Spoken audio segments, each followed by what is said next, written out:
Hi, scholars. My name is Odey Agbaka Godwin, and you're welcome once again to my YouTube channel. If you like what you see right here, you can share, you can comment, you can also subscribe to the YouTube channel to get more educative content, basically on sociology. I've thought about creating an introductory section to my tutorials, and today we have an interesting topic. Y'all don't want to miss?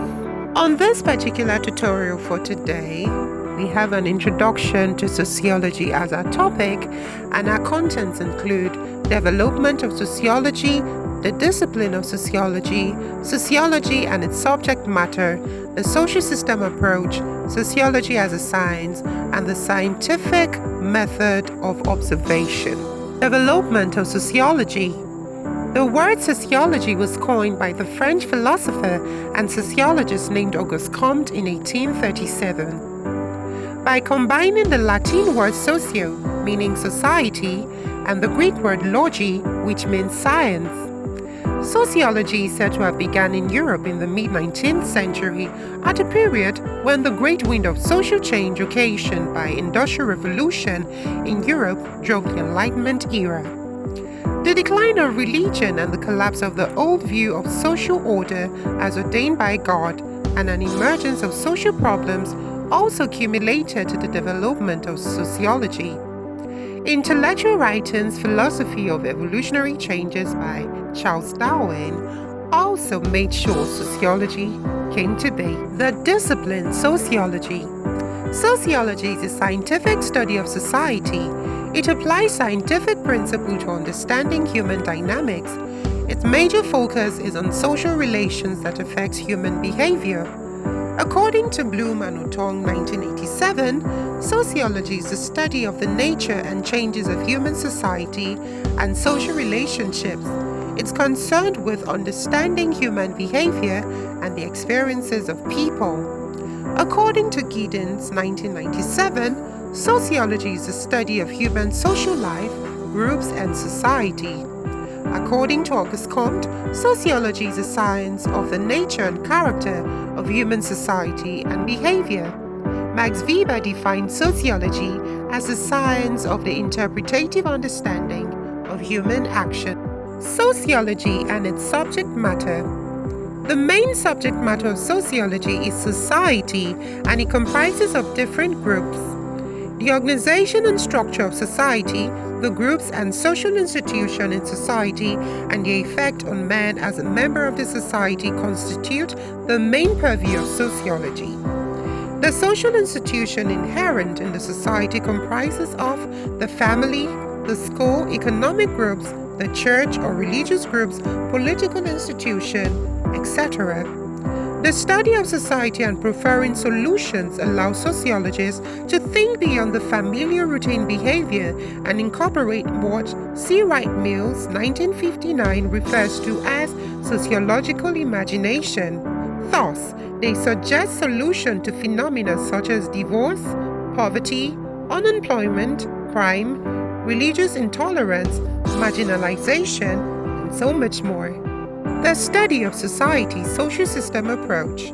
Talcott Pass in 1951 defined social system as consisting of two or more individuals interacting in bounded situations which can be territorial or physical. The social system approach focuses on the interdependence of part or unit in the system. The element of a social system includes the following: activity. These are the daily activities social actors perform in a social system. Interaction. Actions are performed in situations of social relationships. Sentiments. These are the emotional feelings that develop as a result of interaction. Interaction stimulates and solidifies sentiments. Sociology as a science. As we all know, science is a pattern of systematically observing, classifying, and explaining and interpreting the world around us. One of the characteristics of sociology is it is empirical or quantitative. That is, the subject matter of sociology, which is the social fact, can be observed, it can be checked and tested to statistical analysis of any kind, either Pearson product moment correlation coefficient, and etc. And also sociology is reflective or self-questioning. What is that? What does it mean? It means that it is based on assumption and it is open to professional criticism. So that is why, as a philosopher, as a sociologist, we make use of theories that can be explained from time to time and criticized over and over and over again. So science constantly reflects upon its assumption, its principle and method in order to make modifications or refinement. So if need be, that is, and as knowledge advances for the advancement of knowledge. So it plays a dual role. And also sociology is value-free.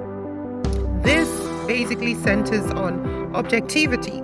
So as a sociologist, you should be detached and independent and present your observation without fear or favor, without any form of bias. You should put aside personal sentiments or values. And also sociology is historical. That is, it involves the study of change. That is, social change of different magnitude. And modern sociology, as we see, is largely based upon hypothesis formulation and testing. So hypothesis shows the tentative relationship between two variables, your independent and dependent variable. So hypothesis serves as a provisional explanation. Therefore, they involve the scientific element of theorizing and making prediction. Yeah. On this next slide, we talk about scientific method of observation. So the scientific method implies investigation or research which follows set principles and standard procedures or technique. And observation is the primary tool of scientific inquiry and modern sociology. So as a method of science, observation, as we see, must be properly understood and craftily used and meticulously followed. So that is why it is known as it being a procedure. There is a particular technique and some of the conditions in which we've mentioned that are necessary for observation to be considered scientific include. So the first characteristics here for classification is it serves as a formulated research interest. So if observation is deliberately adopted as a method of gathering information for a specific purpose, then it is said to be scientific. That is to say that scientific observation is purposeful and it is intentional. It has a direction. It is not directionless.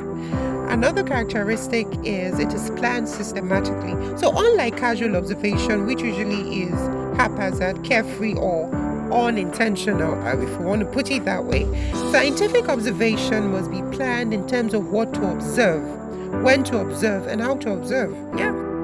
It is also systematically recorded. So scientific observation does not rely on the memory because there could be memory lapses or memory loss or thereabout.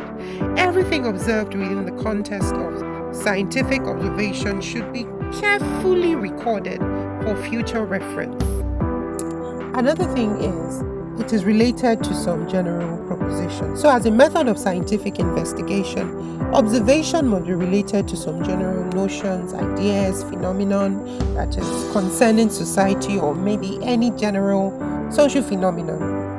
It is also subjected to checks and control. So a scientific research method should follow some set standard procedures which can be verified, like time after time, over time. This is made possible, or it should be ensured for a researcher to notice or take note of any lacunas, any drawback or negativity that is inherent. So observation is not an exception. It should be capable of replication from time to time so as to guarantee validity and reliability. And one thing I need to say here is observation is deeply rooted in the sciences and it has remained a major method of scientific inquiry from time immemorial.